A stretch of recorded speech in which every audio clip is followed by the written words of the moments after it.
Ele foi um empresário riquíssimo, dono de 300 fazendas e 30 mil terrenos. Há quase 30 anos deixou 30 filhos, 23 mulheres e uma disputa que se arrasta na justiça até hoje. Como se não bastasse toda essa confusão, o governo também está querendo a parte dele nessa mega bolada. Cemitério do Bonfim, Belo Horizonte, entre 17 mil túmulos, o jazigo de um homem que tem uma conta alta a pagar com seu passado. Esse valor pode ser devido a mais de 210 milhões em valores de hoje. Um homem de 3 bilhões de reais e muita polêmica. Bom, em primeiro lugar foi um gangster. E só mulher bonita que eu gostava, né? Mulher que ninguém tinha tocado nelas. Um homem que controlava a mídia, controlava governos, controlava agentes públicos e, ao mesmo tempo, ganhava muito dinheiro. Antônio Luciano Pereira, o bilionário. Médico de formação, ele multiplicava dinheiro desde rapaz. O dinheiro que ele recebia da mesada do pai, ele emprestava para os colegas de faculdade.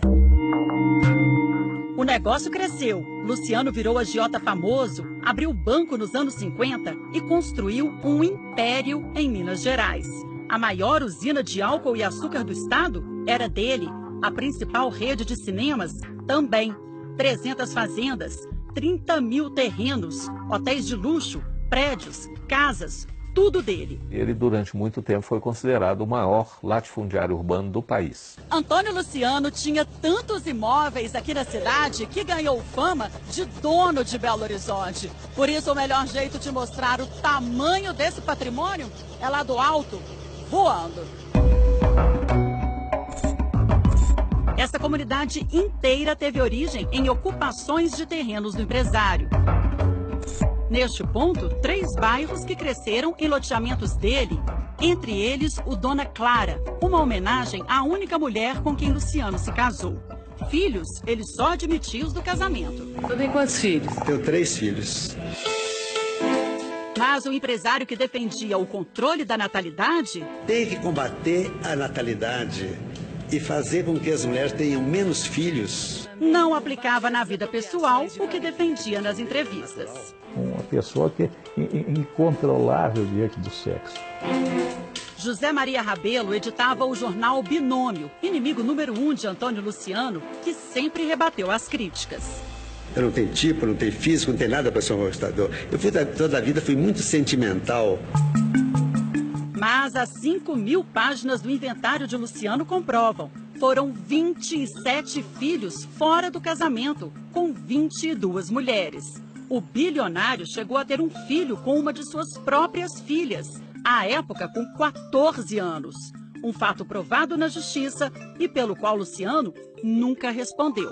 Ele tinha uma inserção grande junto aos agentes públicos, né? Tanto que a pessoa que morreu sem nenhum tipo de processo penal contra ele. Antônio Luciano morreu de câncer em 1990, aos 77 anos. No fim da vida, talvez prevendo a confusão que a herança causaria, ele e a mulher doaram tudo o que tinham para os 3 filhos do casamento. Mas os outros filhos de Luciano não aceitaram e ainda na década de 90 conseguiram fechar uma nova divisão da fortuna.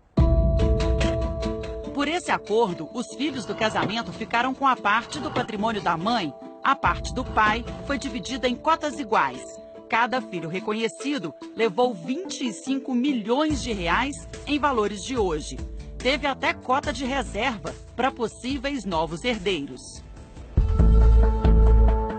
Nós estamos em Lagoa da Prata, a 200 quilômetros de Belo Horizonte. Por aqui, todo mundo sabe quem foi Antônio Luciano. Foi ótimo para minha família, não tenho nada que falar mal dele. Se alguém tem... Foi muito trabalhador, né? Muito capacitado. Aqui funcionou a usina de açúcar e álcool de Antônio Luciano, hoje vendida a um grupo francês. Para abrigar 2.000 funcionários, uma vila que homenageava ele mesmo, Vila Luciânia. O lugar tinha até dinheiro próprio, o Boró. O Boró você comprava em qualquer lugar na cidade aí, comprava. Atrasava o pagamento, e então eles inventou esse Boró. Parece ficção, mas quem conheceu o bilionário que inspirou até personagem de minissérie garante que tudo era verdade. Uma onça preta, O senhor viu? Eu vi a onça preta lá, ué. Hoje, 16 pessoas ainda tentam provar na justiça que são filhos de Antônio Luciano.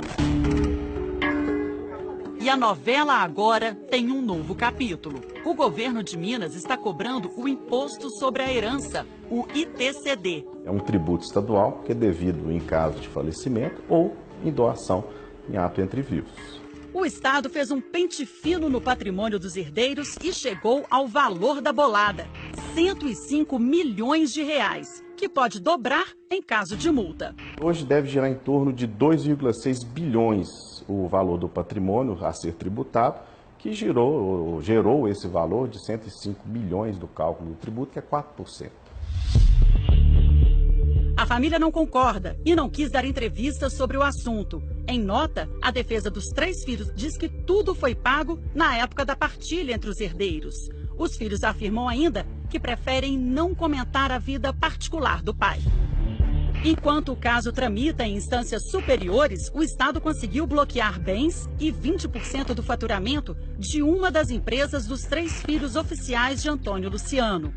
Um homem que parecia suspeitar que mesmo depois da morte, o passado continuaria batendo em sua porta. Se fosse permitido de morrer e voltar em outra existência, eu não poderia voltar mais.